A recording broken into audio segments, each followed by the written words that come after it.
I get my cherry popped in Battlefield Hardline.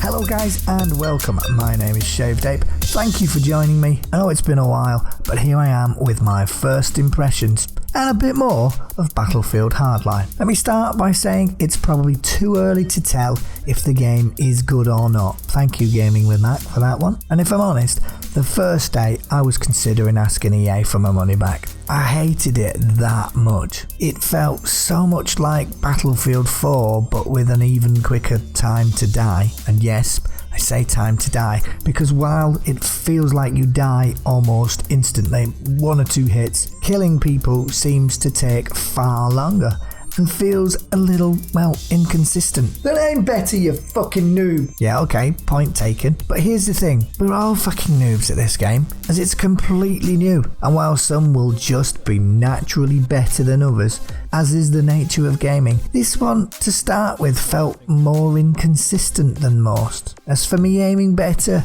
yeah, I most definitely can and should. But I'm not entirely convinced that that's the issue. So with that said, I do think this feels a lot like Battlefield 4. Sure, a tweaked version of Battlefield 4, and there are no tanks and jets to worry about, but it still is Battlefield 4. I guess that's not a bad thing by any stretch. I mean, Battlefield 4, it's a great game. I've had a lot of fun playing it. Certainly better now than it was. I just think this could have been so much more. Now sure, the devs have done a lot of work, and it would be unfair to call it a reskin or a DLC, but it still feels a lot like Battlefield 4, and maybe that's what they were going for. I mean, after all, so many people said it wasn't Battlefield after the first beta, so I guess you can't please everyone all the time, can you? No matter how hard you try. I've had a chance now to play on all the maps, some with multiple game modes and some without, and on the whole, I like them, all except the Block. The Block is, well, it's Metro on speed. It's a nade spam meat grinder that is sure to find a place in 64-player TDM heaven. And I've done my fair share of Metro. I would even go as far to say it's one of my favourite maps. The close quarters twitch aim playstyle that was required in BF3 and BF4 suited me. The lack of tanks and vehicles of any kind definitely suited my infantry focused mind. So yeah, I liked that map. The Block, however, is way beyond that, which became evident the first time I played, where I got mowed down by some guy with an MG through a building from halfway across the map and thought, what the fuck? And of course I respawned and almost instantly fell to a grenade that was probably thrown with eyes closed. So respawned again and decided to try it for myself. So I threw a grenade and boom, multi-kill.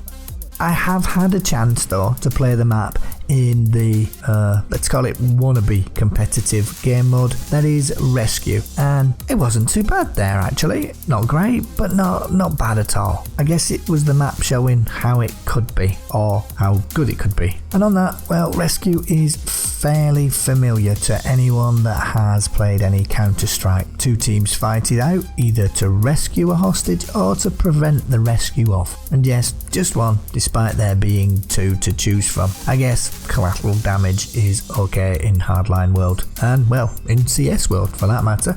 It's a good mode, and the maps are resized accordingly for the very small numbers that are playing. Sadly though, it's a mode that will fail. The game needs some sort of matchmaking to allow you to play solo and still find a team to play with.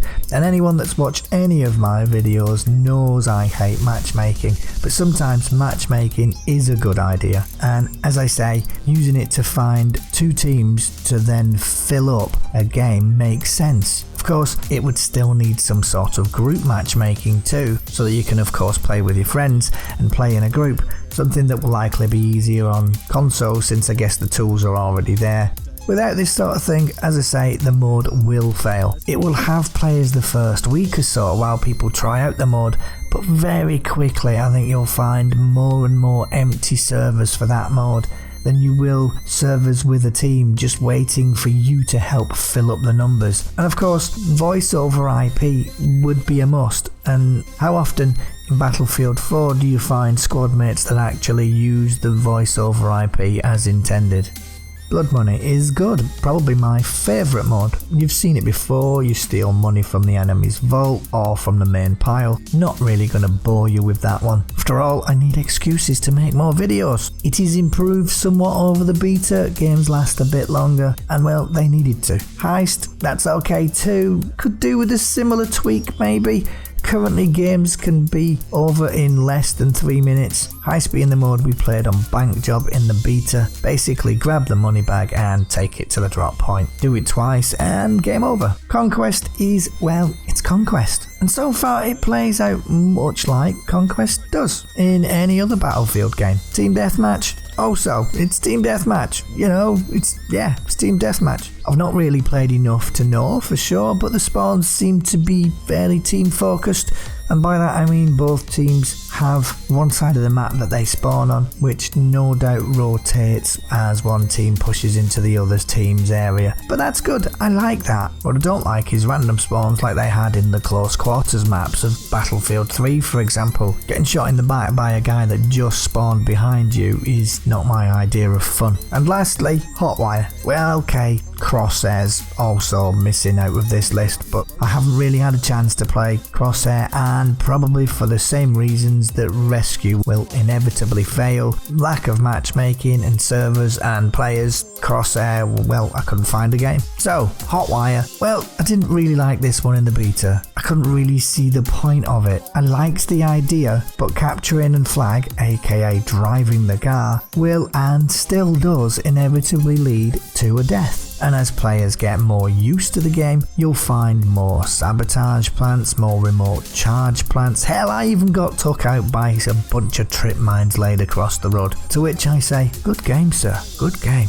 The way to play this game mode in reality is just to sit in a chopper as either the pilot or a gunner or even a passenger with a repair tool, and you will rack up the points while staying alive a lot longer than if you choose to drive the cars. It's a good idea for a game mode, I guess, and I don't hate it, I just don't love it, and that's probably, if I'm honest, how I feel about Hardline as a whole. I like the game, it can be fun with friends, as can be said for most multiplayer games, but at this point I don't love it. Kind of feels like the ugly chick in the room. At first you're just not sure if you would, but by the end of the night you probably will. You might even stick with her for a little while, but it won't last.